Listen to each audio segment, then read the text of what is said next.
For thousands of years, people have been searching for their meaning in life.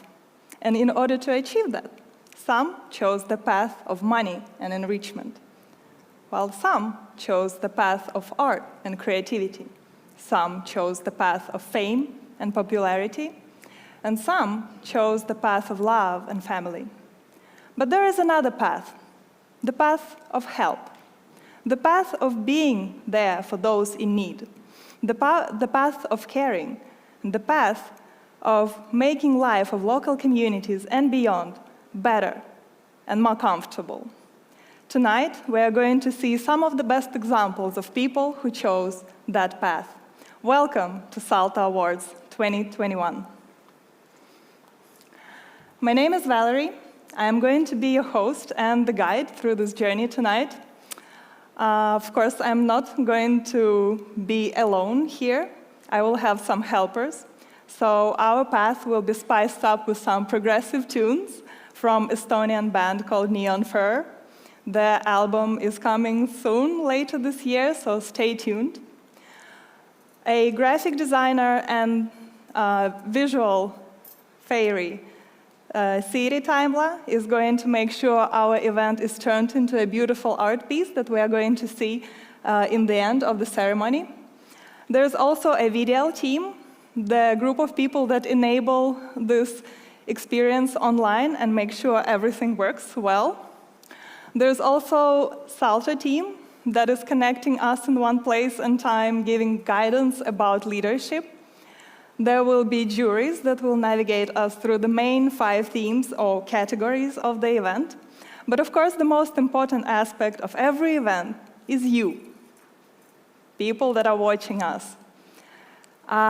Since we're broadcasting on Facebook and YouTube, I would like you to be active, participate, give us likes, share, leave us comments, engage with us in any possible way, because only through active participation we can achieve great experience all together.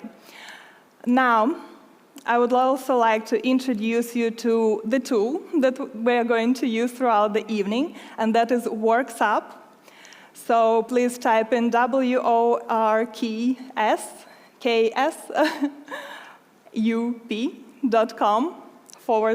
and then type in the password or event ID SALTO 2021, SALTO 2021. Let me quickly guide you through the interface over here. So you will see the agenda of the event so that you're all clear about what to expect. As you scroll down, you will see a few buttons that you can click. For example, if you want to check more details about the person who is speaking right now, you can click the button called Details. If you would like to participate in any way or engage with us through asking some questions or participating in polls on sharing your opinions, you can do that by hitting the button called Tasks. It's very simple. You simply type in your name so we know who you are, and you type in your answer or select the choice out of choices we have here. So that should be pretty straightforward. I would like to encourage you to really participate here. Let's move on, see what else is here. Yes, we have another option here called Q&A. This is where we can engage in a conversation, two-sided conversation, where we can ask questions, share some opinions, share some of the answers, and so on. So please use it whenever you see it in the item in the agenda. And yes, most importantly, do engage with us. You know, be active, and let's make the best possible experience out of this to our journey. Before we move on with the program, let's just make sure we all know why we're here tonight and what SALTO Awards actually is. So probably all of you know what SALTO is, but just for those of you who don't, SALTO stands for Support, Advanced Learning, and Training Opportunities for Youth. In other words, that is an organization that encourages active participation in media literacy among young people. The way SALTO does it is through resources, trainings, events, matchmaking services, matchmaking activities that support organizations and work through national agencies within the frame of European Commission's Erasmus Plus Youth Program and European Solidarity Corps. So SALTO has all kinds of cool activities, and I will be talking about them throughout the event, so you will know a lot more about the organization, hopefully by the end of this session. Okay, let's see what to expect in the program. We are going to have a little discussion about a very important topic for young people, such as leadership, with our SALTO team. So we're going to see how leadership is tackled within the team and how it can be applied. Okay, we are going to see 5 different categories that you already noticed during the first animation video in this event, but if you missed that for some reason, there will be 5 categories: media and information literacy, climate action and environment, youth participation, solidarity and volunteering, and digital transformation. In each category, we have 5 nominees out of dozens of projects, and we are going to select the top winning teams in each category. So, okay, now let's move to the part where we want to actually know you better and figure out where you guys are from and what is your background. So let's move on with the first question. Please open the works up and answer which country you are coming from. Now, before you guys answer, I'd like to mention that actually projects from over 50 countries participated in this year's competition. And guess which one was the most active one? That was Bosnia. Exciting. How cool is that? Okay, I can see some results. We have Slovenia, we have Earth, fantastic. Portugal, Austria, Lithuania, Estonia, Slovenia, again, Italy, Romania, pretty cool. We're a very international crowd here. Okay, let's move on with the next question. So please tell me, what is your background? Okay, what is your background? Where are you coming from?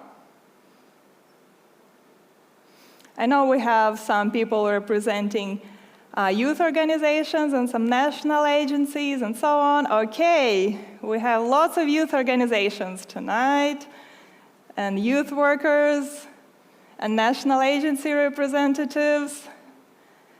Okay, cool. So for those of you who don't know, there is a great source of knowledge available to you through the participation resource pool by SALTO. I would like to mention the website where you can find all the information. That is participationpool.eu. Do check it out. There's lots of useful information there about SALTO and how it can help you with all kinds of training tools and best practices to make your own project better. Okay, let's move on to the next question. Let's see. Right now, I'd like to ask if you ever participated in any youth projects. Let's see. Give me an answer. Yes? No? Okay. Most of you have. That's fantastic. So you do have some experience. For those of you who have not, though, but do have some cool ideas, again, participationpool.eu is a place to go to. There is a new product that's recently launched by SALTO called Youth Participation Toolkit. That is a big practical guide for any youth worker that wants to find all kinds of practical information and just bring the project to the next level. Do check it out. That is participationpool.eu. Okay? Now, let's move on to the next question. Let's see, what do I want to know? Okay, let's be creative now. Let's have some fun. Since everybody, or pretty much everybody here knows what SALTO is, give me just one word that describes SALTO in the best possible way. Just one word. I'm seeing some really exciting ones. World networking, empowering, participation, well, obviously, amazing inspiration.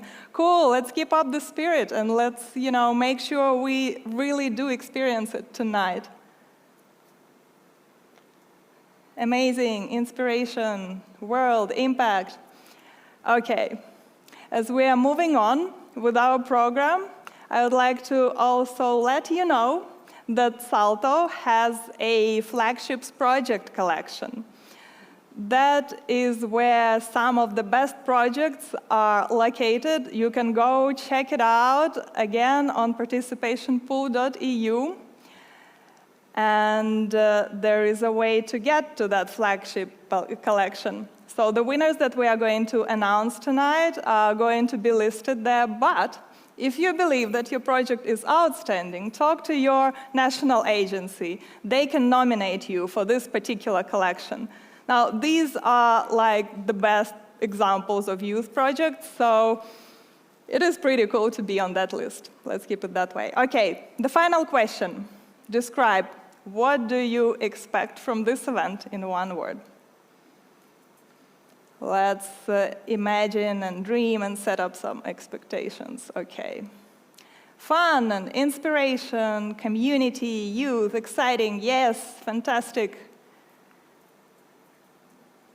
Time, win, okay, some teams are excited to win. Yes, we are excited too.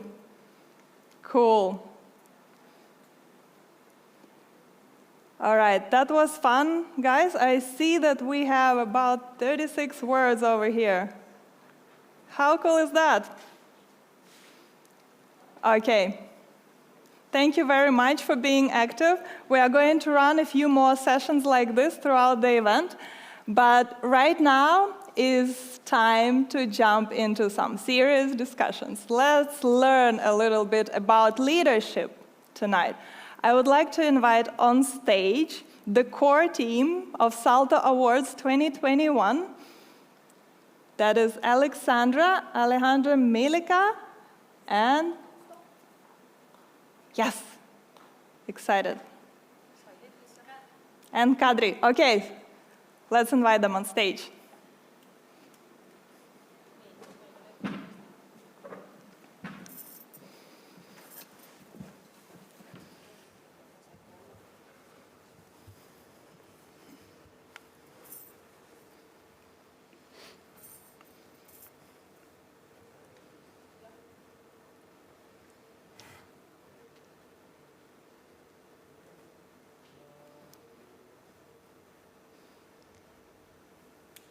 Okay, so we're back. We have 4 people from SALTO team, and in fact, 1 person is joining us online. Barbara, hi, please say hi. Please unmute yourself so we can hear you better. Hi, yeah, a lot of greetings from Vienna. I'm basically Georg, yeah, you have to be happy with me today because Georg yes. is Well, let's start with you. Please say a few words about who you are and what's your background. My name is Barbara Glitis. I work for the youngest SALTO team, which is the SALTO European Solidarity Corps Resource Center. We support the implementation of the European Solidarity Corps. I myself have been a volunteer, a mentor, so I have gone through all the experience also myself, and therefore I'm very passionate about volunteering. Thank you very much. How about you guys? Let's start with the brief introductions. Alejandro, how about you start? You can call me Alex. Thank you. Okay, Alex. Yeah, my name is Alex. I work for SALTO Participation Information, as you know. My background, I started with education, formal education. Then I moved on. I worked a lot as volunteer, did many youth exchanges, many training courses, and then worked as project manager in the field of youth participation, and somehow ended up in Estonia, and I'm happy about it. Cool. I don't know after winter, but for now, yes. Yes, Melika. Hello, Internet world. My name is Melika, also working for SALTO PI, but previously I've been a youth activist, environmental activist, working with communication, campaigning, and when it comes to the youth projects, then my background is also in campaigning for lowering the voting age for something. So I'm really rooting for all projects, and it brings me good memories of kicking things going and really making a change. Yeah. Hi, Thank you. Alexandra Mangos here. I'm basically coordinating this whole event as a project manager, and I also take care of a few other things that SALTO is doing. So it's my honor today to have this event finally become a reality. And my background is in media information literacy. That's where I've got my master's degree. And also I've been researching in this field for a little while before I joined SALTO. And also helping the program, MIL program at SALTO started. So yeah, let's give the word to Kadri. Thank you. Hello, everybody. It's nice to be here, and I hope you will enjoy this event. I'm Kadri, and I also work for SALTO Participation and Information. I'm a coordinator, and my working field is digital transformation. My background is engineering and activism, and I'm always trying to combine the technology and the humanity and find how it correlates. Thank you. So I see there's diversity in this team in terms of backgrounds. So this is the project you've been working together for quite some time. How does leadership work within your team? Did you have one leader? Was everyone a leader of their own part? How did it work? Tell us. That's a controversial question, I think. Be direct. I don't know. Who would like to start? I think our approach has been always very focusing on, in a way, like equal shared leadership. We agree who is in which role when we start each project. So it is always changing, the dynamics are changing. Sometimes it is, of course, also difficult. But we are usually, I would say, actually always getting to the decision on how it should work. And we have a lot of proactivity. Someone will take the project and take it further. And I think it's quite a living organism in a way. Yeah, because in a way, your team is a little bit like the teams that we will be seeing tonight. Like quite diverse in backgrounds, but still working on the same project. Okay. That's true. When I joined the team just in April this year closely to be working on making youth participation visible, I realized that there's a lot of self-leadership needed in each of us inside the team. And I think that really is what's making it all work, because we do have very different responsibilities and a lot in our hands. Week in and week out. And it's just very important to set your own goals, also make them, how to say, not reasonable, but like... Attainable. Yeah. Yes. Be realistic about what you can do, and also trust each other. I think that's very important in our team, that we can really openly say what's going on and discuss what are the best ways maybe we can help each other. So I'm feeling that we're very close, and there is not anybody, not one person like sort of pulling everything to themselves. So I think it's very important, the balance and the trust. I like that balance, trust, living organism. I believe, like, when we think about leadership in 2021, that is pretty much how it should be. Like, we are no longer, working in this kind of triangle-like organizations with one person telling everybody what to do. It's pretty much, being your own leader, as you said. Melika, do you agree? Does this work for you, this kind of approach?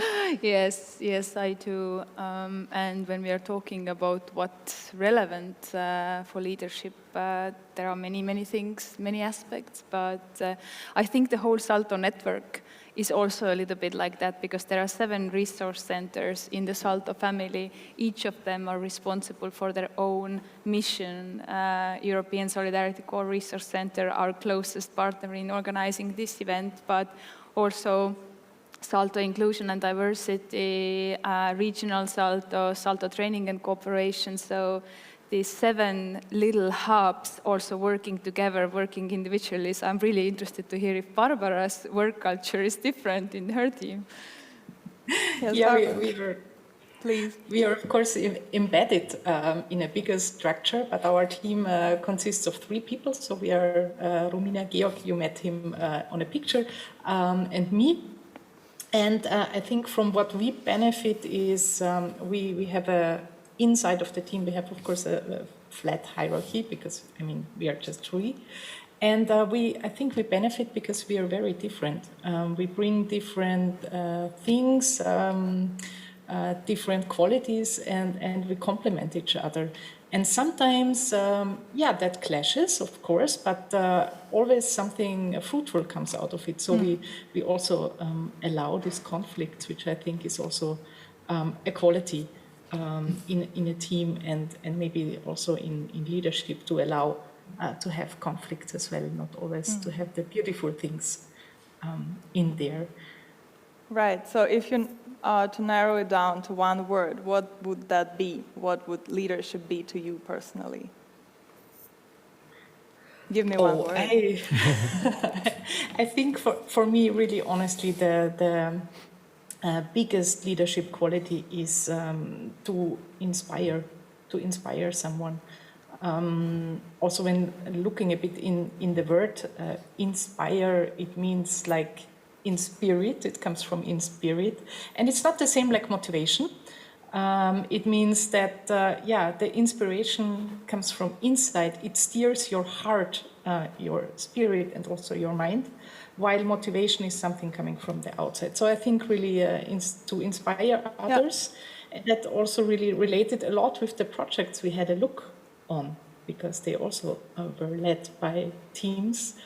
That they were really inspirational, and I think that's one of the biggest leadership skills for me personally. Certainly, I believe we'll be inspired big way tonight. Alex, what is it for you? Well, I would say based on everything they said and so wonderfully said, I would say, can I just do a little bit of cheating and say kindness and love?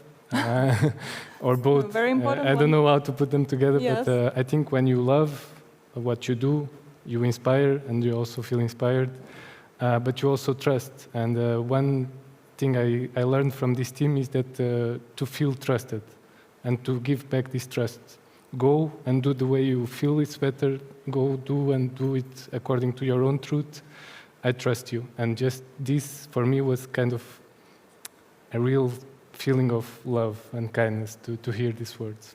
Beautiful, thank you. Alexandra, what is it for you then? Well, although I did already mention trust and balance, to me it all unites under the word, I would say, care. I think good leader, or anybody actually on the team has to care. First about the things they're doing, and then, of course, for the other people. So, that would be my 2 cents to add. Melika? I pick creativity because never in any project go things always as you plan them. You can be a perfect planner, but then life hits you, and then creativity and fun and looking for new opportunities, new approaches, new ways of doing things becomes really essential. Plus, it can improve the fun feeling of the team. So creativity for me. Beautiful. Kadri? Well, I think I agree with all of you, and maybe we'll bring a touch in with the word integrity as being value-driven, being honest. This is one thing that we always try with our team as well, that we agree before we have a meeting to approach things through honesty, even if they are difficult. And in a way, I see it also as being integrated, that your feet and your heart and your mind are all going in the same direction. So it is easier for everyone involved to understand where to go. Everybody feel more safe. So this is what I would like to bring to the table. Amazing. So we have mentioned things like inspiration or ability to inspire, integrity, care, kindness, and creativity. And there was a poll on the background. So those of you who haven't voted yet, please go ahead and pick the quality that resonates with you the most, that you believe that any good leader, especially in the field of youth work, should have. Right now, the ability to inspire is the #1 choice. 10 people voted for it. Barbara, I think you mentioned that ability to inspire. Are you here? Do you want to add a few words about that? How do you think that works in practice in the best possible way? How do you inspire people you work with so they carry on and continue the job that you do together? Yeah, I can. I'm not sure if I inspire, I hope. But in general, I think that leaders who have an inspiration approach, they are value-driven, they are committed to these values, and they take ethical decisions, even though it's not always easy, and they are not fear-driven.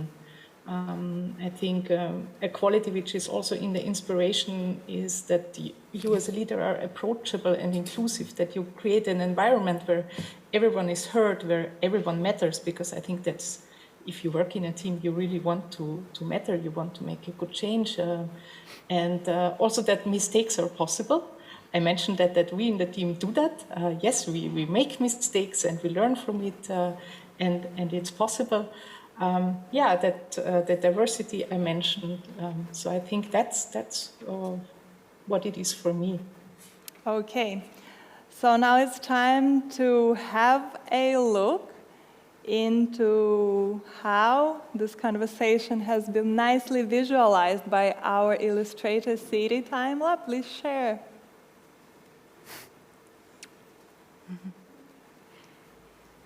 Okay. So we've talked about love and kindness. We've talked about the ability to inspire and creativity and trust and balance and shared leadership as in integrity, care. Well, there isn't even much to add. I mean, all those qualities are really important, not just in leadership, but just, in each life of ours, like just to make sure we can carry on with whatever we do. All these qualities are super important. Okay, right now, guys, it's time to wrap up and to move on to the next part of our program, where we are going to have a closer look into our nominees and figure out who will be the winner in each of 5 categories. Thank you all.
That was Nian Fur, and we are now moving to the official part of SALTO Awards 2021. So, we will have 5 categories, and we are going to start with environment and climate action. Super important topic nowadays. Everyone's talking about climate change. So let's see what we can do to somehow address that issue. I am going to invite our jury member, Ieva Serapinaite.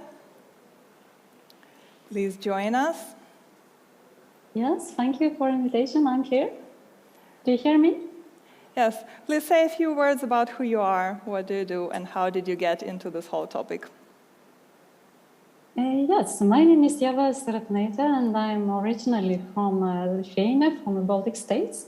But I moved to Norway as a student, and now I work as a senior advisor at the Norwegian National Agency, which is Norwegian Directorate for Higher Education and Skills. My first job in Norway was actually being a coordinator for youth projects, and I liked this job so much that I continue to seek opportunities to work within this area. So now I work with Erasmus Plus program, and I am particularly glad to work with the current period of Erasmus Plus, which places such a strong emphasis on inclusion, digital and green transitions, and societal responsibility. So I find this job very meaningful, and I'm very glad to be here. Thank you very much. So right now we are going to have a look about the top finalists that prepared 1-minute videos for us. Ieva, please stay with us online as we are going to have a little conversation after we watch all 5 videos in the category Environment and Climate Action. So time to find out who the finalists are.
Das Europäische Solidaritätskorps-Projekt Sustainable Entertainment, bei dem 10 Jugendliche aus verschiedenen europäischen Ländern zusammenkommen und versuchen, nachhaltige Unterhaltung für Tiroler Gemeinden zu bieten. Dieses europäische Sprachengewirr, was da entsteht. Man kann sich mit ganz wenig unterhalten und es passiert ganz viel durch die Sprachkurse, die sie da vor Ort kriegen. The main objective of the project was to work on a cycling cinema. Ich habe die Generatoren und die technische Leitung da übernommen. I made food from ugly or funny vegetables. We did a lot of things. It was one of the best experiences so far, so yeah.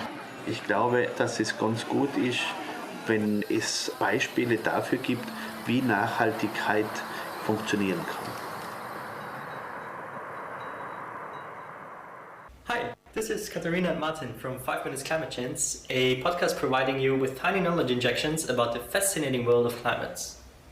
We adapt climate science communication for the needs of all the busy bees out there. It must be short, informative, and fun. Therefore, each episode is exactly 5 minutes long. The climate crisis is the biggest challenge of our time, and in order to make thought-through decisions on climate-related issues, we need to be informed. We don't point fingers. We showed that the climate crisis is giving us many opportunities for positive change in a forward-moving society. We missed hopeful climate change communication in the mediascape and filled this gap by experimenting on how to make science accessible in a fun and engaging way. And this is our outcome. 5MCC, your science podcast quickie for short breaks in busy schedules, made with love and on a voluntary basis by a bunch of young people with different educational backgrounds from Austria and Germany. I'd like to tell you about an exciting project we ran this summer, Festival of Sustainability, which was a European Solidarity Corps project working with volunteers from the UK, from Italy and from Aruba. The project encouraged young people to spread the message of recycling and sustainability in a local festival, encouraging sustainable living during the festival. And then the most exciting part was at the end of the festival, the volunteers had the chance to collect unused, good quality camping equipment and food from the traders to pass on to local community groups, church groups, homeless projects, as scout groups. So today we are salvaging all this mess that the people have left around. I was here for 2 weeks. I went first at a festival first and then this festival. We were encouraging people to recycle, to use less plastic, less of everything. So more recycling, and this is how it was at the end of the festival.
Wow, I'm impressed.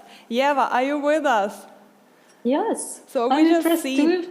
Yes, we just seen 5 really amazing projects that were so different, and I know you had to go through like dozens of applications. Was it difficult to pick those 5? Yes, it was actually very difficult because the quality of the submitted applications was so high.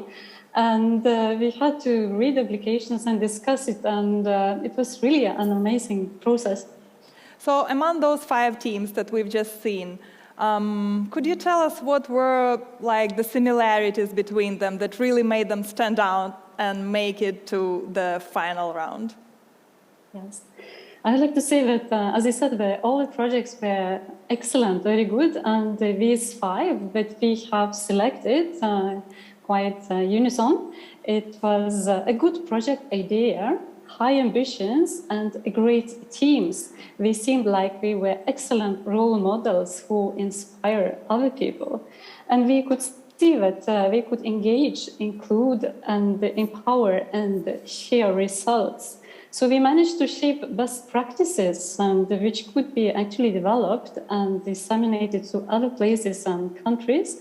And maybe most importantly, they have the ability to create a sustainable and positive change. Super important. Thank you very much. Are we ready to announce who the winner is? Yeva? Yes. Are we ready? Yes. Okay, it's time to announce our first winner, SALTO Awards 2021. Are we excited? Okay. Drums. And the winner is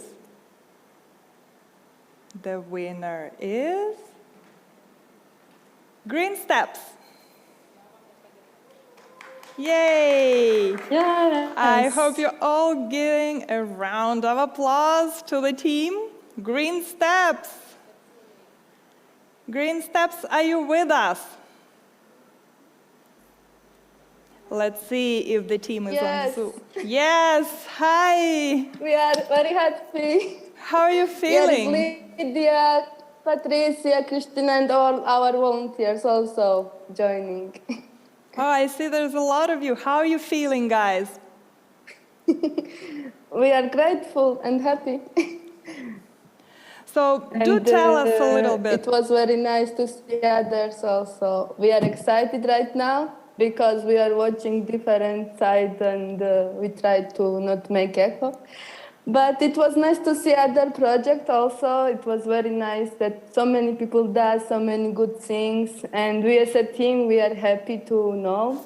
And also this is done from our community and international volunteers, so it's really teamwork. So thank you for this amazing event. What do you think is going to be the future of Green Steps from now? I think we will have more visibility as we are already in the platform, and then more people can join and more people, because during the year we are receiving a lot of volunteers and we have local volunteers.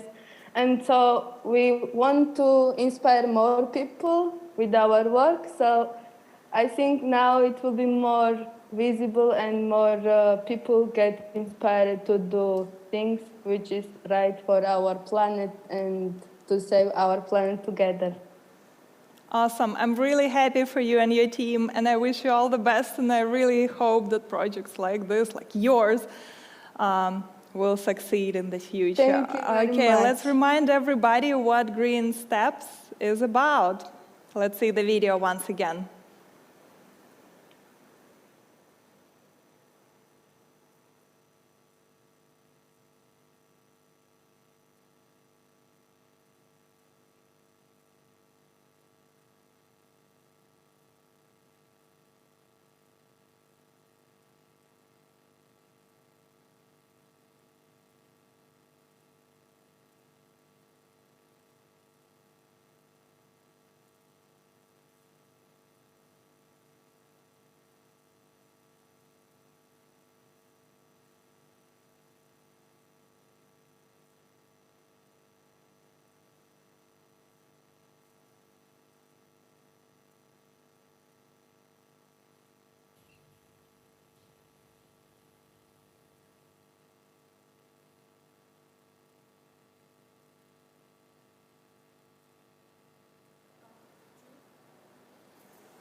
That was Environment and Climate Action category, and the winner was Green Steps.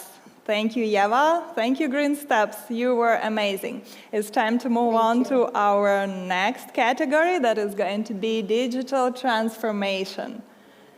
Okay.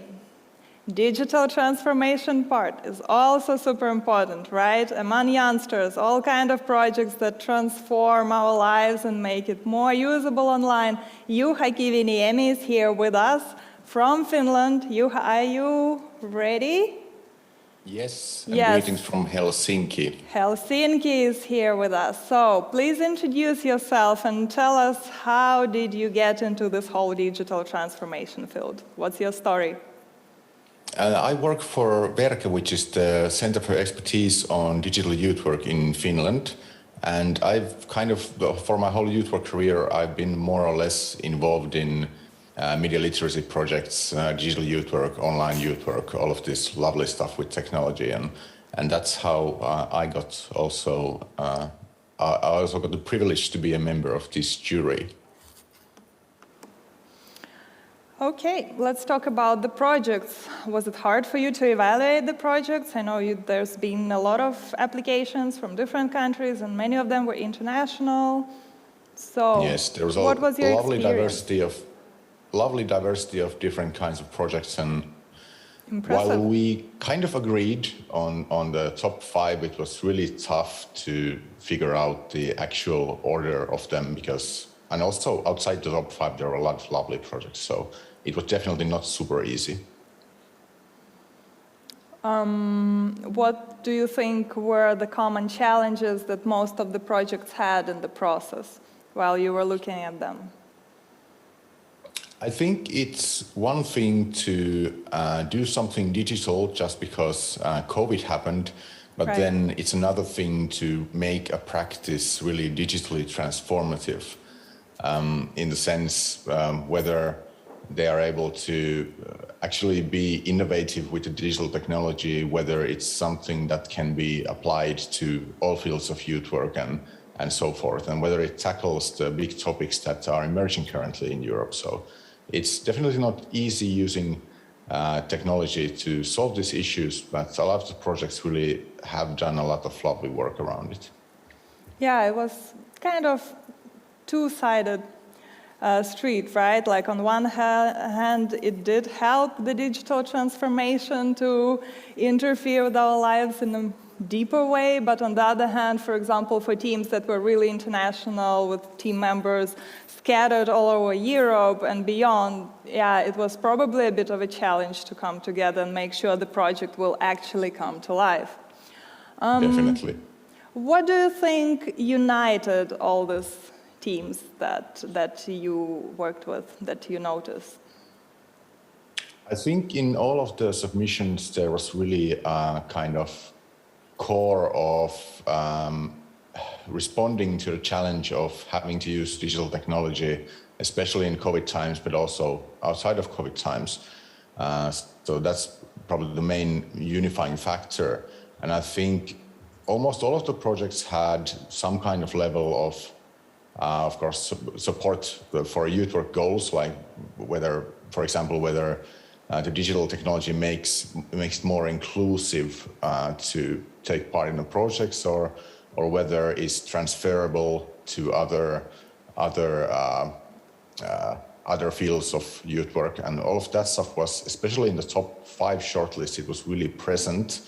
Of course, all of the things had their strengths and their kind of really top points, like for example, technology being used. Somewhere it was more innovative, and somewhere it was more about using the existing tools for a new thing. But both are equally valid approaches to all of this. Exactly. Okay, let's have a look at the top 5 teams that made it to the final round. Sorry, nominees. We can see the names of them. So, Juha, by looking at these 5 teams, which one do you think, like, why did the winning team stand out of these 5? What made it really special for you? I think for me, what the winning team did best was about taking the technology that they had selected and using that to really address an issue in the youth field and trying to make it better. And especially I loved in the winning team with how it really ties into other European initiatives as well, like youth goals and the European Youth Program, and it was kind of all there. Personally, if I would have been in that project, it would have been probably super fun to also work in that, and it kind of shows in the written application as well that the people involved seem to really be invested in the thing that they're doing, and that was really a big thing as well. And having a history in youth participation, personally, I really liked that the needs of young people and the participation of young people were really strongly, especially in this proposal, were really central to the whole idea. Thank you for such a great answer, and thank you for not giving out any spoilers, because right now we are going to see the 1-minute videos from 5 teams, 5 nominees, and I would like you all to guess which one of them is the winner. After we watch the videos, we'll get back with you with Juha and announce who that team is. Hi, my name is Marko. I'm from Citizen OS, Estonia. Hello, my name is Raluca and I'm from Romania. Hello, I'm Monette from Tallinn, Estonia. On the August 17th, 22 people from 5 countries gathered in Tallinn to learn and exchange knowledge about how to design civic engagement projects and what is participatory leadership. We don't have them right now.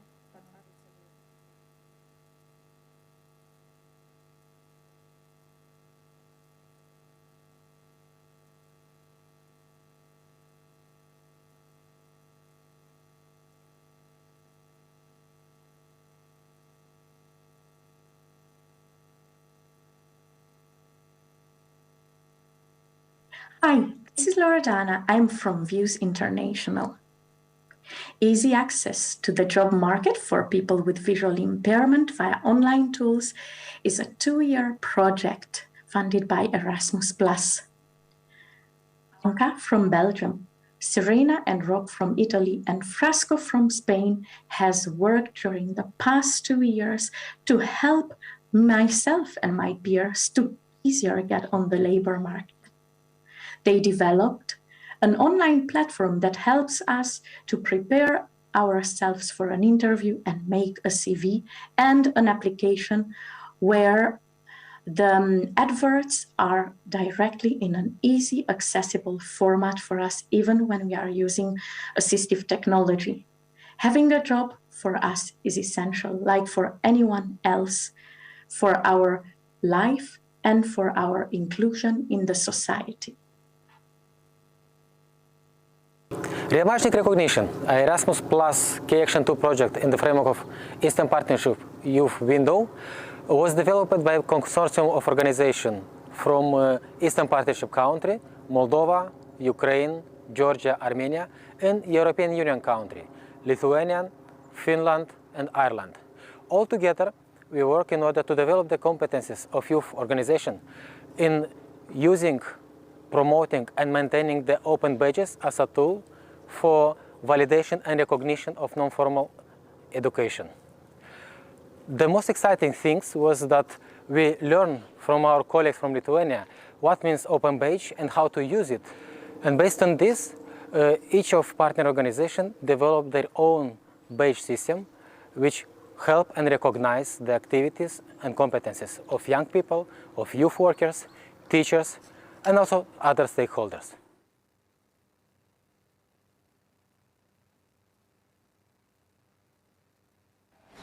Aida Šarac, museum educator at the National Art Gallery of Bosnia and Herzegovina, ideal creator of Artsy application.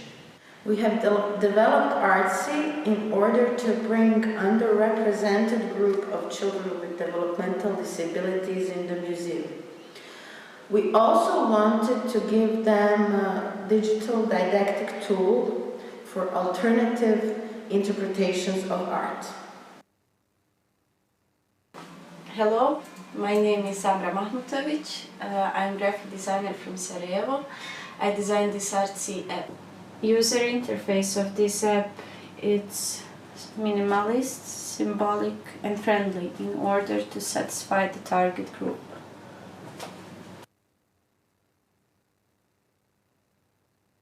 Hello, I'm Sarah, the coordinator of the ESC Solidarity Project Group Therapy as a Path to Solidarity, which I run together with our lead counselor Eva and a group of young volunteers. Our main goal is to offer free, peer-to-peer online counseling for young people facing mental health issues, because waiting lines for psychologists in Slovenia are up to 18 months long, while psychotherapy is super expensive.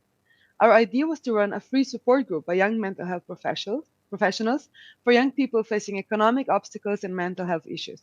The COVID preventive measures made it impossible, but the need for mental health support became so much bigger.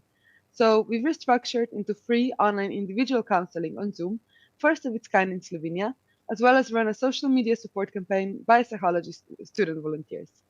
And this shortlist is actually the most exciting moment of our project.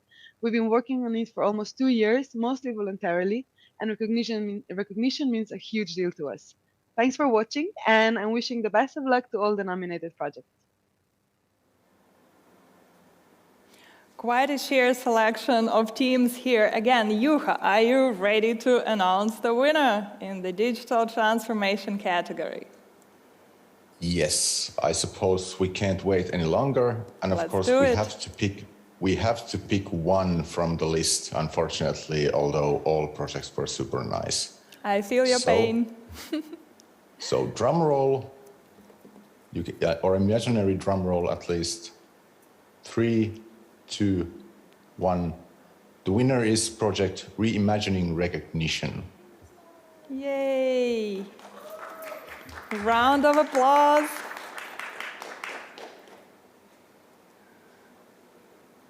That is our winner, Reimagining Recognition. Alexandra, anyone from Reimagining Recognition, are you with us on Zoom? Please speak up. Yeah, Lots hi of everyone. you. Yes. I am so happy to see our project as a winner. I want to say a big thank you to Laimonas, Nereus, Semi, Vitali, Hermine. I am so happy that you are here and together with you we run this project. And I know that this is not just a 2-year project, but we took some new tool in our organization and we are promoting it on the next level on our countries. So tell me about the story. How did this project came about? Like, what was the source of your inspiration? How did you bring it to life from idea to the actual thing? Do tell us. A big thank you to Laimonas, because we know that in the Lithuania the open badge system is quite popular and they are promoting it very well. This why, knowing that our experience like for the Eastern countries is not so popular to use open badge, and it was an idea to promote this, but firstly to build the capacity of the organization on using this open badge, to know how to create them, and after that to promote and to validate and recognize the learnings of the youth work and youngsters when they are coming to non-formal activities. And now we are so proud that we are often using it, and every time young people are asking, what is our badge? Did you approve it? Do I have it in my phone? And I am very excited of the project. Cool, thank you very much. Congratulations to you guys. I hope the project continues after the awards and really, really grows into something bigger. Thank you very much. Thank you, Juha. Thank you all. Digital transformation category now has its winner, Reimagining Recognition. And we are moving on to the next category that is going to be media and information literacy. I would like to invite Maya to join me. Maya, are you with us? Hi, Valerie. Yeah, I'm here. Yes. So I know you have a background that is strongly related to the theme. Please tell us, what was your motivation? Why did you pick this subject to pursue as your life path? Well, I am a journalism student. I mean, I finished my master's studies now, but in our second year, me and my co-students realized that these little tricks that we are learning, not many people know. And we started up something that I now know was a grassroots mill project. And, you know, fast forward some years, a lot of research on information disorders and fake news specifically. And now I think of myself as like kind of an octopus trying to work with the subject in every way I can, both in grassroots, in academic research, and with SALTO Participation Pool, who I'm representing here tonight, which I'm really proud to be a part of. So when you were looking at all these projects in your category, what kind of challenges have you noticed that projects had? And what do you think is the best way to tackle those in the future? So I think the projects that we had this time, as amazing as they all were, they are like really difficult to evaluate in the sense that some projects are really cool for the participants and the facilitators in the present moment. So you get to try out these new mediums, you get new skills, you get to meet new people, exchange knowledge, perfect. But then you have the projects that, you know, for example, working with policies that might not be as spicy to work with in the moment, but that have like really long-term impact and sustainability. So my suggestion would be to try and find a way to kind of get together in the fun, but also find a way to make sure that it's not just a one-year project. I hope none of these that we have in our category will be just for 1 year. I hope so too. Okay, let's see who the 5 nominees are, and we are going to watch their videos right away.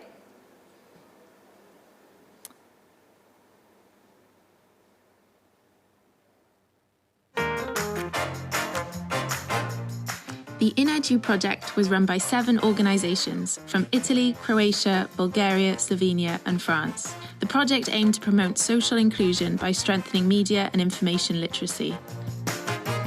Over 250 students and their teachers got involved in our non-formal education programme, taking part in online and offline national and international events on topics such as online safety, disinformation or hate speech. At our hackathons, young people developed awareness-raising campaigns, and the winners received help to make their ideas a reality. The project involved many experts who all worked together to empower students and build their digital, social and communication skills. The project was funded by the Erasmus Plus programme of the European Union. Hello everyone, I'm Christina from the Cyprus Youth Council, and I will tell you in 1 minute why we need to win the SALTO Youth Participation Award. Firstly, our goal was to build resilience for young people on misinformation and to provide media literacy training for young people, but also to create a toolkit for youth trainers on how to deliver training to young people for media literacy, but also to provide policy recommendations on misinformation and youth. Who was the project core team? Mainly it was the Cyprus Youth Council who was running the project, but also we had different organizations joining to deliver different trainings, and also different stakeholders that were involved in the whole project. What was exciting about our project was that seeing many young people believing that this is the time to stop the spread of misinformation, and how much they needed this training on media literacy in order to develop their skills. It made the project fascinating, and also their enthusiasm on providing concrete policy recommendations in order to foster media literacy and to help stakeholders fight misinformation. That was also very, very, very important to us. Hello, this is Michael and Laura. We are from Bildungscenter and we're presenting the project Fake Off to you.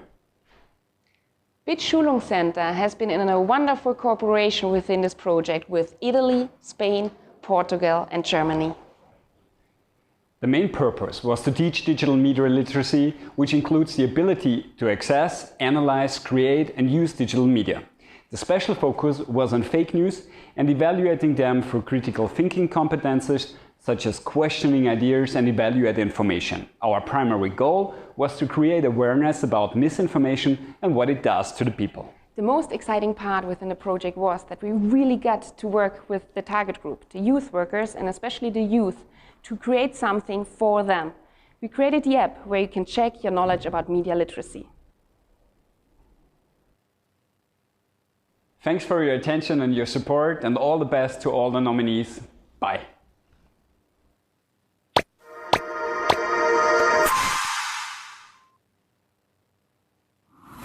Hello everyone. Hello. My name is Nelly. And I'm Diana. And together we are part of DigiYouth team. We are super excited that our project DigiYouth was nominated for SALTO Awards 2021.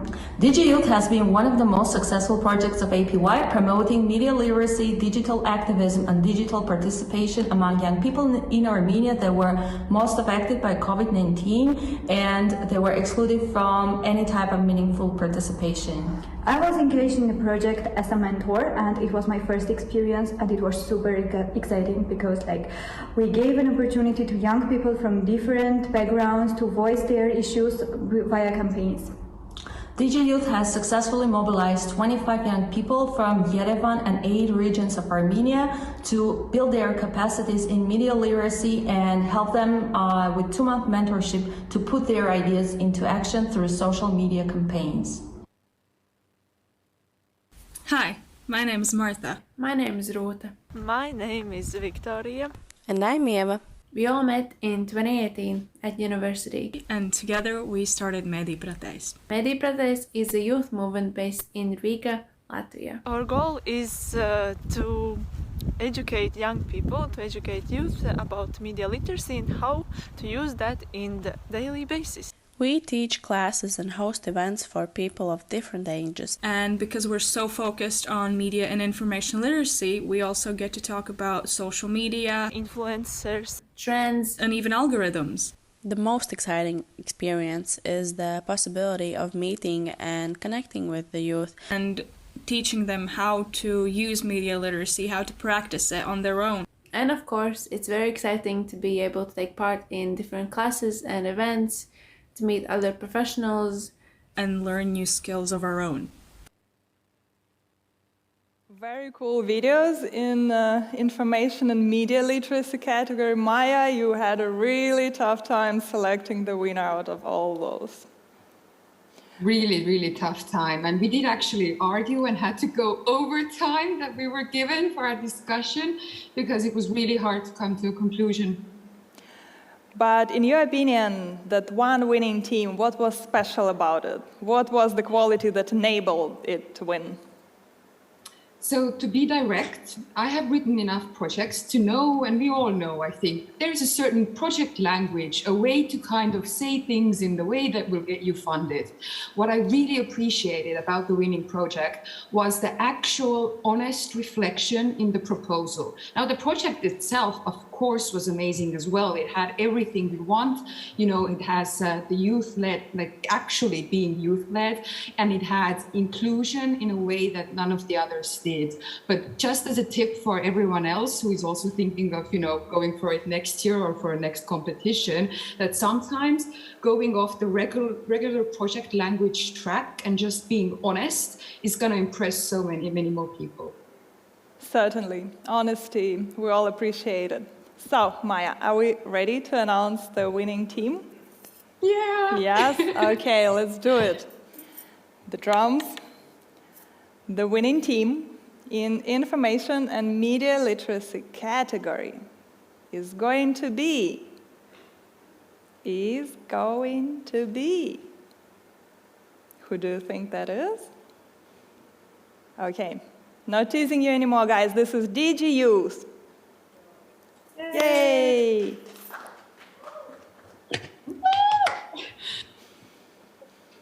Oh my God, I'm super, super excited. Thank you so much. I'm really, really grateful for your choice. And yeah, and I would like to say big thanks to our team. Some of them were arriving from another training in Georgia, but we made it to be all together and to see this award. Thank you. So while you're still here with us, please tell us, where did the idea come from? Well, the idea emerged because it started from COVID, the pandemic, when young people are beneficiaries and also the participants of most of our projects that were not able to have offline meetings anymore, to come to our office, enjoy their usual time together. And we decided to have a project that would enable them to get mobilized in a digital space. But also this was very important project for us because media literacy is really an issue in Armenia. Also cybersecurity and protection of online data. And because we had a war last year, which was really made us into being in very tough times.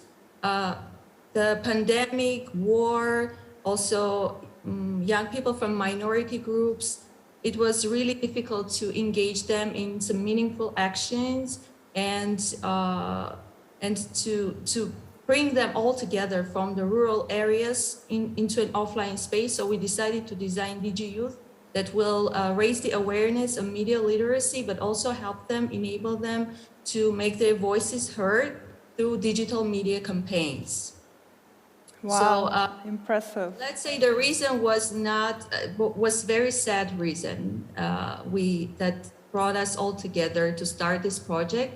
But the tools that we gave to young people and also the knowledge of media literacy that supported us a lot also to make our young people, especially the ones from vulnerable groups, to become more aware on how to consume media on Armenian media landscape, which has become really manipulative and full of fake news, but also to become multipliers of change. And as a result, right now, at this current moment, we have another project on media literacy only for young people from borderline villages, and they have successfully completed this training course, got their certificates, and they're waiting for me for the great news upstairs.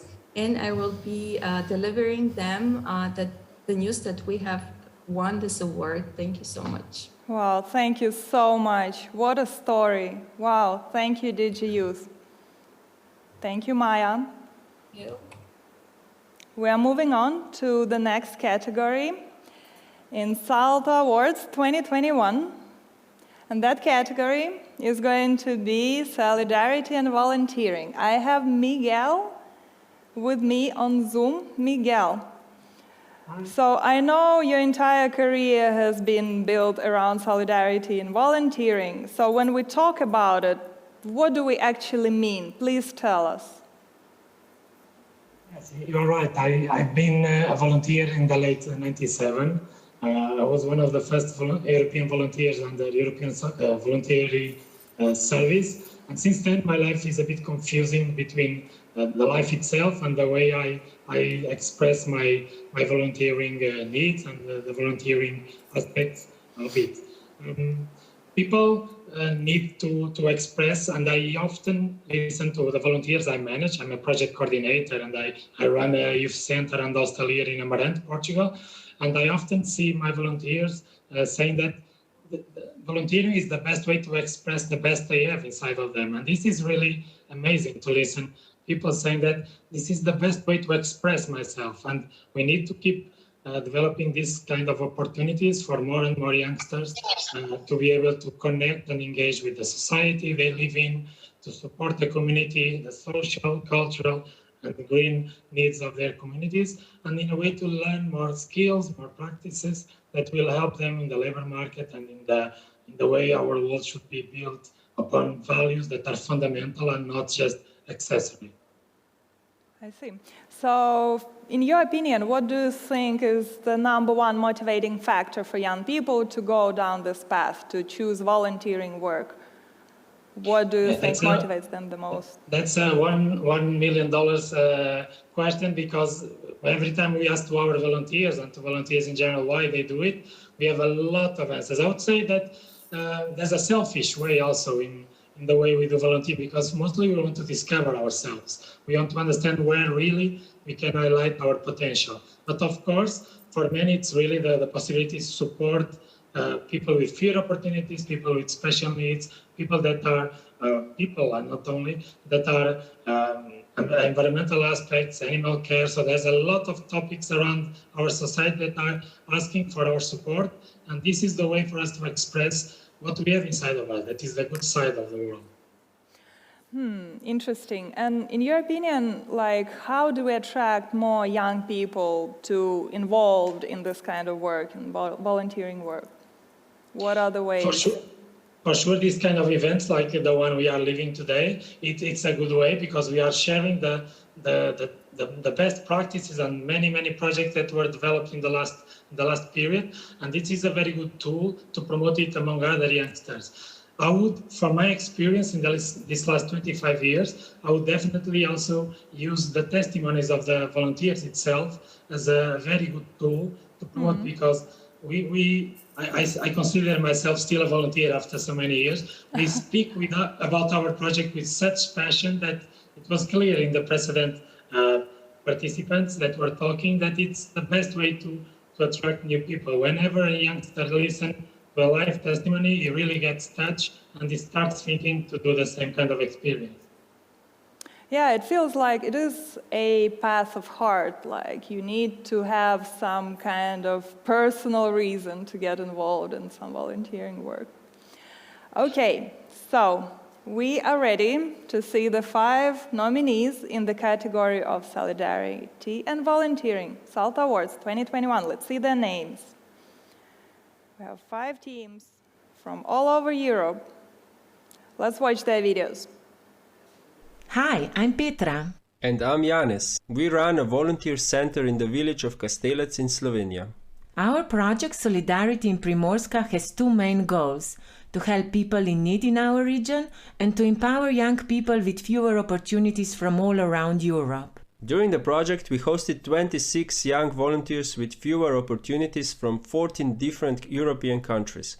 and we have accomplished 183 volunteering actions. The work that we've done was from helping people in need to preserving natural heritage in our region. What I found the most exciting was that we had a lot of fun together and we really learned a lot from each other. For me, the most exciting thing was the huge amount of work we could accomplish with so many helping hands, and also the look of gratitude in the eyes of the people that we helped. Thanks for nominating us for the SALTO Awards 2021.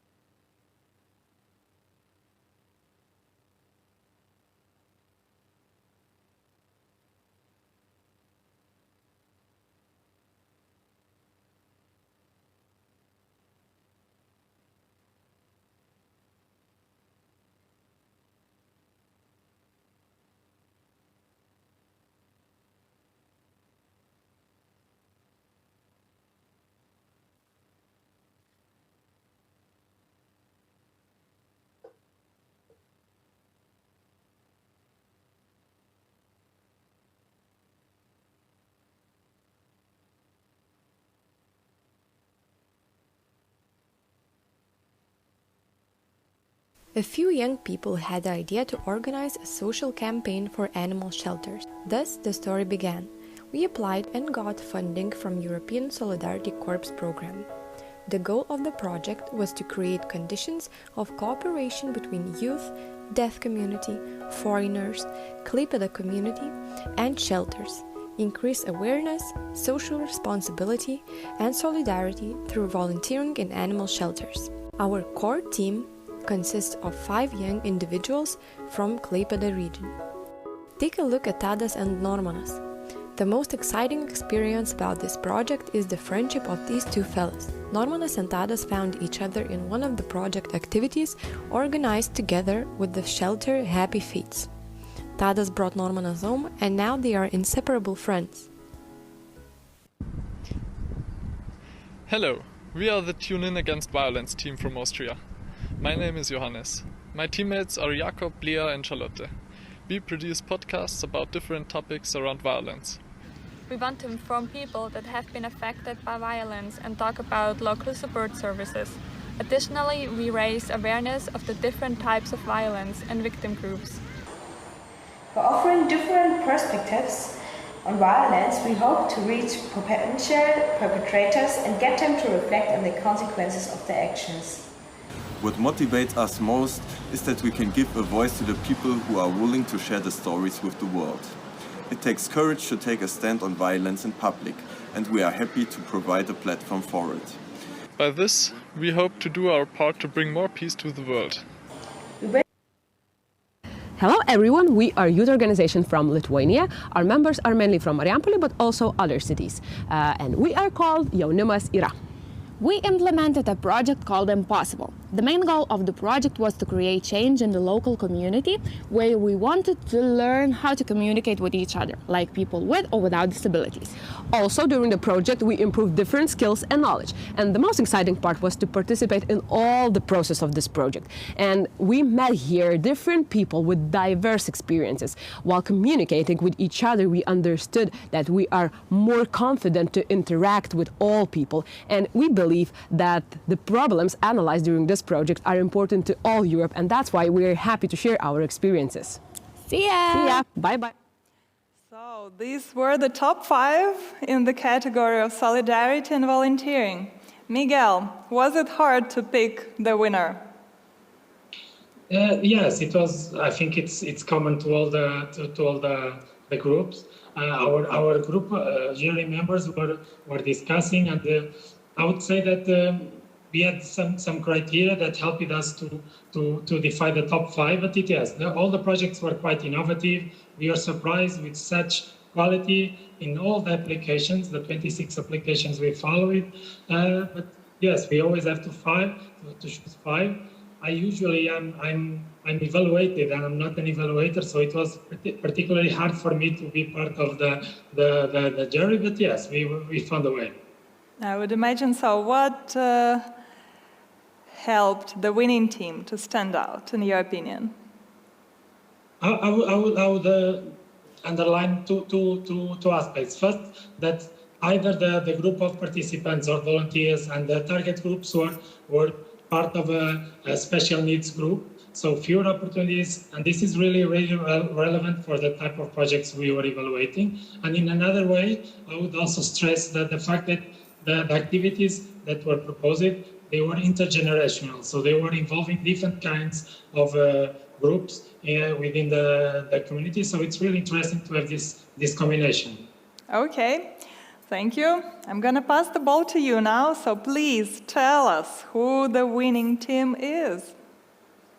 So in my best Italian way, the winner team is Per una vita attiva dei sordi senior. Yes, thank you. A round of applause wherever you are. Let's support Thank you very much. Thank you very much. Do we have anyone from the team online with us? Yes, we are there. We are both there. Me and Nicola. Hi, everyone. Yeah, so please tell us your story.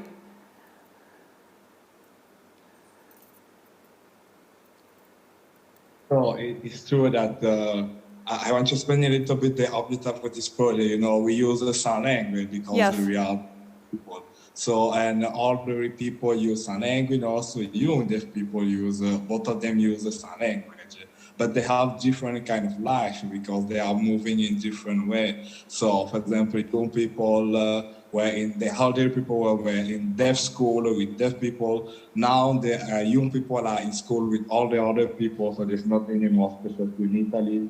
So also the skills and technology are really different. So we were thinking about how to give them to our seniors, to our parents, the opportunity to have the competence in digital and also to get the knowledge about how was the time, how was the educational depth in that time. So a little bit to exchange between what we have as young people in our organization and what they can give us as senior of our community, and also for the accessibility, because as deaf people, we also have a lot of accessibility for services and technology, something that really help us to enjoy, to improve our competency.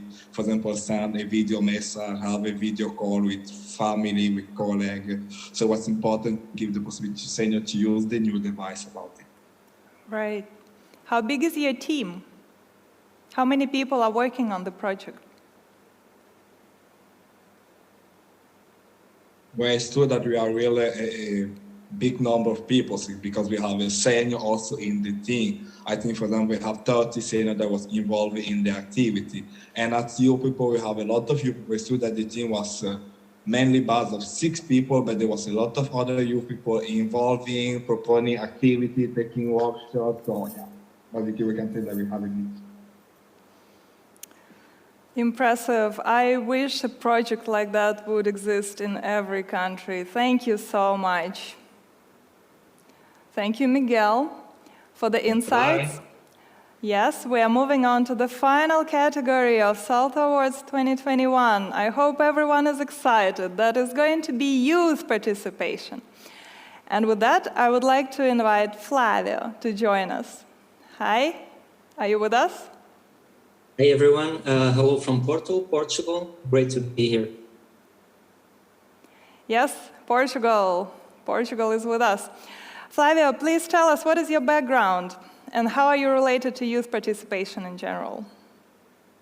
First of all, I would really like to congratulate SALTO Awards for making this, which is really excellent. And it's a great opportunity to be here. I'm a youth officer. I work for the municipality of Porto. So I stopped being a young person. I'm 41, and I started being a youth officer, so I continue working in the youth field. I'm married, father of 2 kids, and I've been working with local youth policies in municipalities, developing local strategies, and also working with youth participation, so trying to engage young people in local youth policies. So you've been looking at dozens of applications this year in the youth participation category. What were the similarities between all those projects? What can you mention? It was really tough to evaluate the projects because there were so many. Exactly. But I would say that all of them actually enforce the idea of youth as an opportunity, which is really excellent. Also being youth-led and creating opportunities for youth participation, so enforcing youth participation. They were always consistent with the principles of SALTO participation strategy, also Erasmus and European Solidarity Corps. And most of them actually tried to produce policy change, which is also a big aspect for the jury. And I would also like to remember that I was not the only jury, so this was done also with Christiana, Susanna, Alana, and Anna. So it was a decision by 5. Okay. I see. Tough decision. All right. Are we ready to see the videos of the top 5 in youth participation category? Yes? Let's see them. 5 nominees, SALTO Awards 2021, Youth Participation. Hi, this is Julia. And this is Angela from Plan International. And the main goal of our project, Safer Cities for Girls, was to create safer and more inclusive cities for young women through youth participation against street harassment. Yes, our team was super huge because it's formed by champions of change, youngsters working in equality in the 6 cities, plus people working in research, communication, advocacy, and education and participation. One of the most exciting experiences of our project was gathering 500 youngsters from Spain and Belgium together to think about recommendations against street harassment in their cities. And creating in-presence meetings with these youngsters and local authorities so they can share with them their recommendations to make their cities more safe.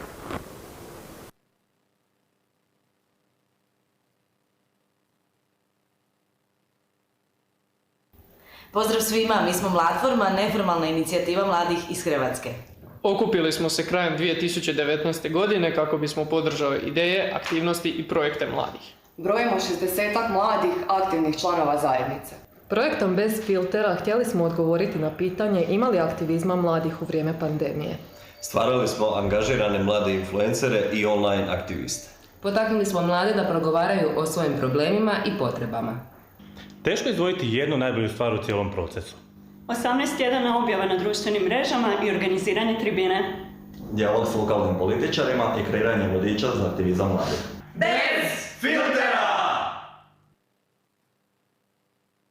Aim was to involve local youth in the youth-related problem-solving process by promoting key competencies via non-formal educational activities.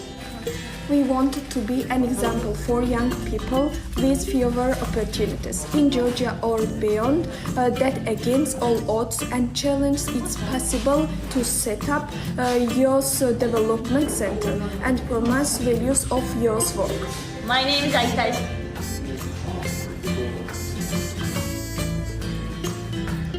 My name is Elcan from Algeti Youth Center.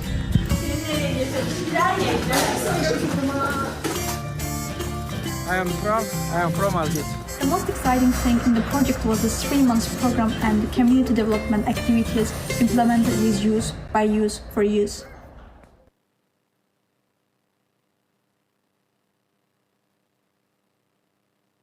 Social inclusion of people with disabilities through volunteering, in Turkish, engelsiz bayramı, which was developed by System and Generation Association, implemented in Ankara, Turkey, supported by Turkish National Agency under Erasmus Plus program, European Solidarity Corps volunteering project. System and Generation Association through this project aimed at putting into practice the European strategy and building a more participative and inclusive society, raising awareness on the obstacles met by people with disabilities in everyday life. Team of trainers were within the governance of Mr. Gürkan Akçer from Turkey, were Mrs. Esmeralda Kashari from Albania and Mr. Jacopo Cimino from Italy.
Wow, impressive and absolutely inspiring how many cool things young people and youth workers can do to really bring to life some amazing results. Flavio, do tell us a little bit about your evaluation process. Well, it was a really tough evaluation to actually pick the 5 finalists because we had to drop some projects and they were all inspirational. Yes. So it's always a sense of unfairness to drop some, but we actually picked the 5 finalists, and all the projects, they just explore the diversity of youth work and youth participation. So we have local projects, national, international projects, so different dimensions, also different topics, but they all talk about participation, activism, advocacy, digital transformation, inclusion, and above all, trying to enforce youth rights and democratic culture. So it was tough to get the 5 finalists, but then it was really easy to choose the winner. So do tell us who the winner is. So I will tell you, just before I'll tell you that, I'll tell you a message from Cristiana, which is keep inspiring us for all the future candidates for the bar from 2020 and from 2021 is really high, so keep pushing boundaries, okay? So also there was a big focus on a big issue for us, which is gender balance, and I'm really happy to announce that the winner is Safer Cities for Girls in Belgium and Spain, thanks to Champions of Change. Yes, Safer Cities for Girls in Belgium and Spain. Angela, Julia, I hope you are with us. We are. Yes. So you explained it very well in your team video, what the project is about, but do tell us what kind of plans do you have now when you won the awards tonight? Where do you see your project in the next 10 years? Yeah, we hope we will expand this idea in other cities bit by bit, and we hope it's a good model to have it in other places in Europe as well. Absolutely agree with it. Yes, and we are celebrating a summit in Madrid in the following weeks, so it's going to be also inspiring for the youth and also the public policymakers who are going to attend this meeting to have this prize that we have been awarded with. Yeah. I really hope you succeed in that mission. Thank you so much for your work. We hope you. Yes, thank you so much. Thank you so much. Safer Cities for Girls in Belgium and Spain. Let's watch their videos once again. Hi, this is Julia. And this is Angela. From Plan International. And the main goal of our project, Safer Cities for Girls, was to create safer and more inclusive cities for young women through youth participation against street harassment. Yes, our team was super huge because it's formed by champions of change, youngsters working in equality in the 6 cities, plus people working in research, communication, advocacy, and education and participation. One of the most exciting experiences of our project was gathering 500 youngsters from Spain and Belgium together to think about recommendations against street harassment in their cities. And creating in-presence meetings with these youngsters and local authorities so they can share with them their recommendations to make their cities more safe.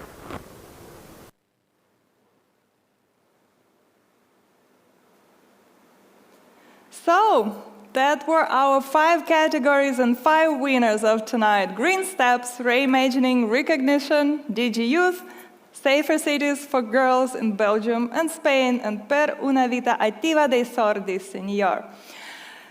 But, as we announce the winners, the awards itself is not over. I have Kadri Maripu here from SALTO Awards team who has a few words to say. Thank you, Veronica. Well, I'm sorry. Yes, anyway. I see you have something in your hands right now. Please show us what that is. Yes, it's a goodie bag. And I just wanted to bring special attention to one team, a library app. which didn't make it to the shortlist, but it was a very special project in a way that a young person himself saw a need in his local community, and using his skills, his knowledge, he developed an app that supported the work of the local school library. And why this is very special is just that it's solving a problem, and he did it alone, and it helped to solve the problems of the library, improve the communication, and yes, we would like to see more such projects next year as well. And yes, this is a little goodie bag for him. I don't know if he's watching, but thank you for applying. This is so cool, that how much you can achieve with just one-person team. Impressive. Library app, we want to see more projects like yours. Thank you, Kadri. Thank you. Do you have anything to say to our audience now as we're coming to an end with the awards? Yes, I hope you have enjoyed these awards, and maybe you know some projects in your communities which could be a good examples next year. Yes, next year, do apply. We are going to be here again in 2022. SALTO Awards is going to continue. And now, since we are wrapping up the awards, I would like to get back to our audience. I hope you're still with us. We are running now a little session with you. So I want to see your answers to, well, it's not really a question per se, but since we had started to talk about wishes and future plans, do tell me, what would you like to wish to our winning teams tonight? What would be a special wish for all the winning teams? And not just winning teams, for those that are going to apply next year or for those that didn't win, what would be your wish for them? Do share your wishes.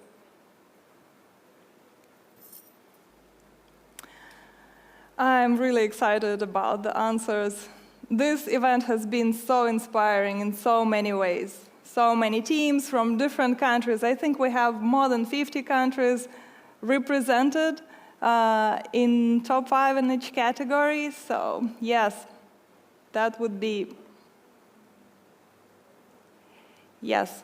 Okay, guys, let's all go to Workshop right now and hit the button called Q&A and share your wishes there. I really want to see them. I really want to see all the wishes that you have for the future teams.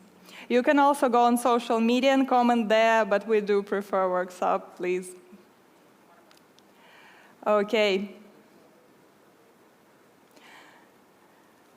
And while we're waiting for the answers, thank you, Kadri. Thank you for your participation in the awards. I hope you had fun. It was really a pleasure to have you on stage. And again, special mention to Library app. Thank you all. Let's see if we have Barbara now with us. Barbara, are you online? I am here with you. Yes, so while we're waiting for the answers or like the wishes that our attendees and our audience has for the future teams and for the current winners, what would you like to add? First of all, I would like to share a secret. Now then it's online, it's not a secret anymore, but I'm just jumping from another Zoom. National agencies had an award party with us, so a lot of national agencies were really curious on what is going on, what are really good projects. So I'm a bit winking to Iceland and to my online colleagues. I would like to say that it was really a very joyful journey. First of all, with SALTO participation, thank you very much. And it was a joyful journey alongside with all the jury. And of course, it was really joyful to dive into, can you hear me? Do we have anything to show? Valerie, can you hear me? Yes, thank you. Exciting news, not a secret anymore. What was the most inspiring part for you in this awards? Yeah, I was just saying, and I think it was not heard, but that it was a super joyful journey alongside with SALTO participation. So really thank you for that. And it was really inspiring to dive into all these projects. What I would like to add is that it was really difficult to choose, and you are truly all winners. When looking back at this year, reading all this project, you couldn't feel that there was COVID. You know, it was really inspiring that there were so many active projects really wanting to make a societal change, to leaving an impact that was a wow. So you're truly all winners. And I would like to add, next year is the European Year of Youth.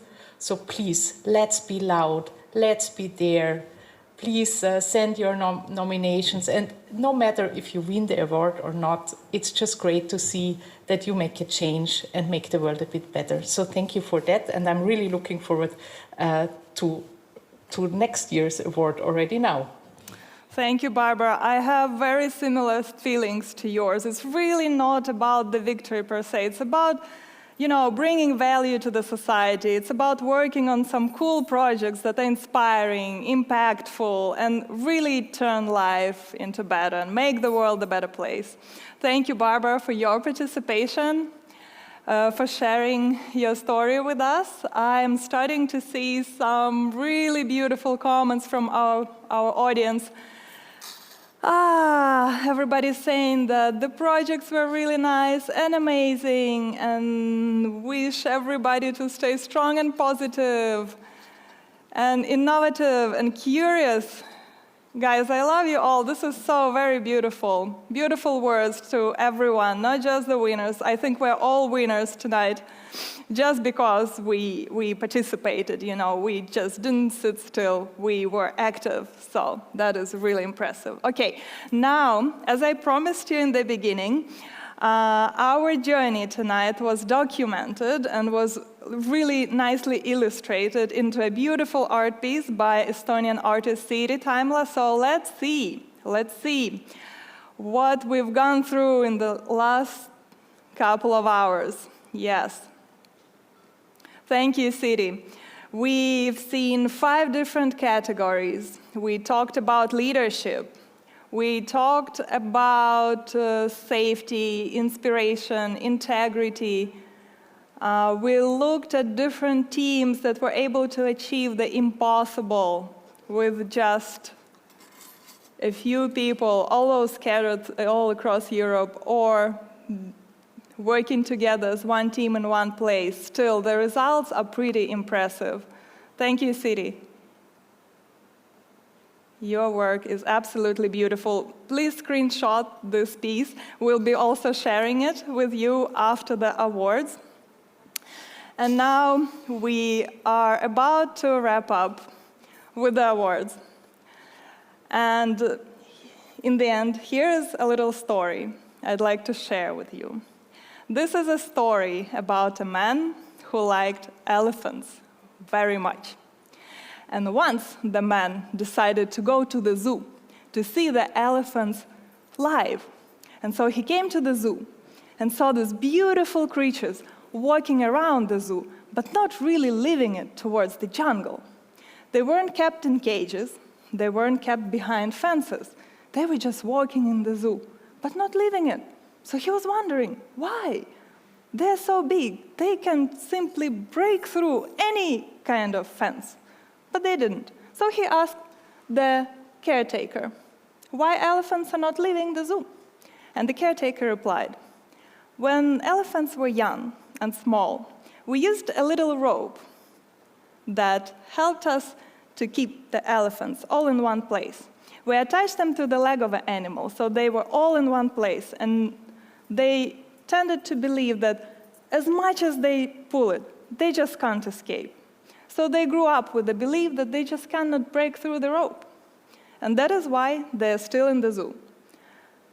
With this, I'd like to tell you all, get rid of all the ropes that hold you back. Don't keep any beliefs that tell you that something is impossible. Focus on what you want to achieve, who you want to be. Focus on what kind of value do you want to bring to this world, and you will achieve great results.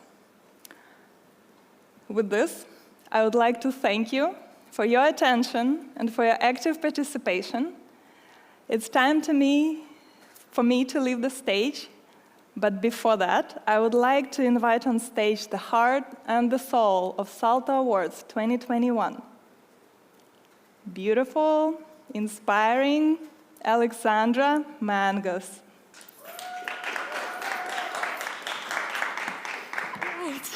Thank you. Thank you so much, Valerie. Such a great job today. So, it has been 8 incredible months. And no, I'm not talking about the baby I'm bearing. 8 months ago, my team and I started working on SALTO Awards.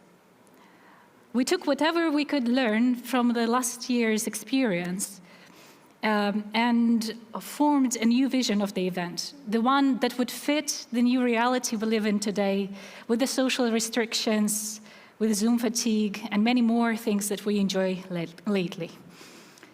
To make our vision a reality, we needed great partners, which were the national agencies of Germany, Estonia, Denmark, the Netherlands, Iceland, Lithuania, Spain, Cyprus, Hungary, Croatia, Belgium-Flanders, Portugal, and Austria.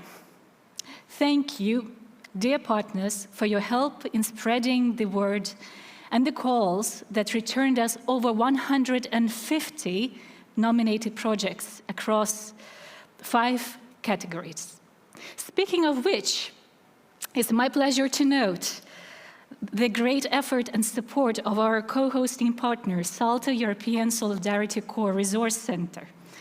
And personally, the sweet lady Barbara Iglesias, whom you saw today in Zoom, and our longtime Austrian colleague, Georg Feiner. Thank you both for helping us enrich the SALTO Awards with a whole new category of solidarity and volunteering. This meant an open track to over 30 new solidarity projects that chose to join the rally for the award and thus promote the importance of volunteering. Here, I would also like to thank the juries who evaluated projects in this category. Jutta Kivimäki from Finnish National Agency, Melanie Jacobs from European Solidarity Corps and Austrian National Agency, Sabrina Appitz from Berliner Gazette, and Miguel Pinto, last year's SALTO PI Awards winner and our nomination speaker today. But solidarity and volunteering was not the only new category this year. With all the advancements of technology these days, SALTO PI has already been putting a lot of attention to the digital transformation happening around us in the field of youth work.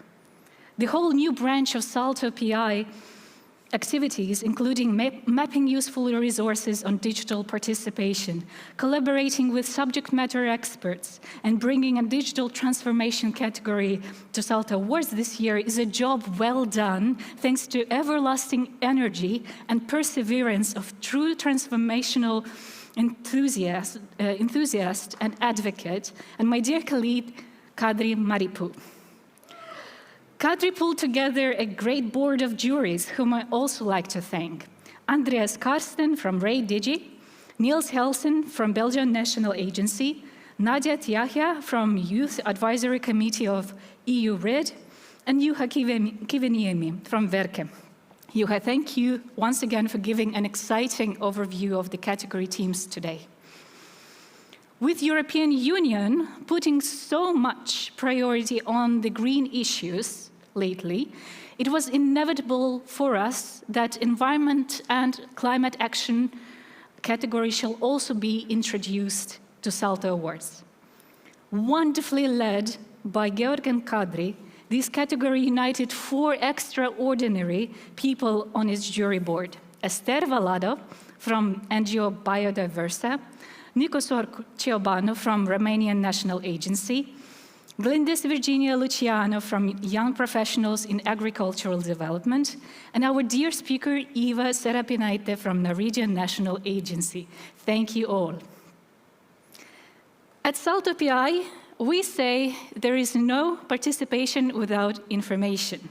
The phrase I heard from our Media and Information Literacy Coordinator and Communications Officer, Melika Hirma. With a statement like this, backed by 3 years of hard work developing MIL program for SALTO PI, it goes without saying that media literacy and information skills rank high among our priorities. And I'm very glad that this year SALTO Awards got endorsed by the UNESCO MIL program manager, Alton Grizzle, stepping in as a member of a jury board, alongside with Lotte Campius from European Youth Press, Laura Lehto from Finnish National Agency, Ludmila Latinau from Deutsche Welle Academy, and Maya Klaassen, our wonderful speaker today and long-term collaborator on Participation Resource Pool. Thank you all. The most popular nomination category, the most diverse one, and hence the most difficult to evaluate, was the one I saved for the dessert. Youth participation category saw 52 youth projects among its nominees. And it was a tough job to give all of them the time and attention they deserve. But our very own and dear youth participation coordinator at SALTO PI, Alexandra Marquez de la Fonseca, along with the jury board, were a bunch of tough cookies.